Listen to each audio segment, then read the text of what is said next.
Jason Cakrawinata tersangkut kasus penganiayaan terhadap perawat di Rumah Sakit Siloam Sriwijaya. Beberapa waktu lewat, mak ini dekam di sel tahanan Mapolrestabes Palembang.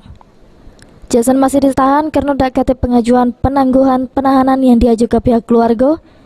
Sesudah ditetapkan jadi tersangka oleh tim penyidik. Sementara itu, tim penyidik Satreskrim Polrestabes Palembang jerat tersangka dengan 2 pasal, yakni pasal 351 KUHP tentang tindak penganiayaan sama pasal 406 tentang perusakan barang milik orang lain dengan ancaman kurungan 5 tahun penjara.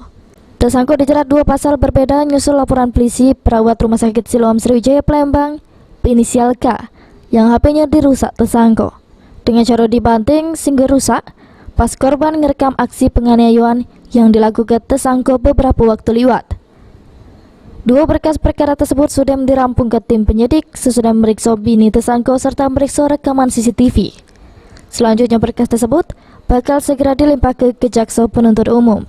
Masih berjalan perkembangan, kita sudah melengkapi semua berkas, saksi-saksi sudah kita periksa.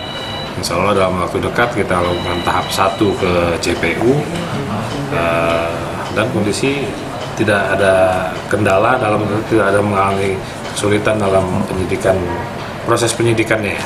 2 karena korbannya 2 dan LP-nya pasalnya pun berbeda. Oh, korbannya satu lagi itu apa Bang yang perusakan? Perawat yang ngambil gambar yang sampai viral. Oh, korban ini yang punya HP kan merekam kejadian. Nah, dia si JT ini misalnya kan merebut HP-nya langsung membanting. Ya. Siapa Bang nama korban perawat yang HP-nya dibanting? Heru Wahyudi, PAL TV.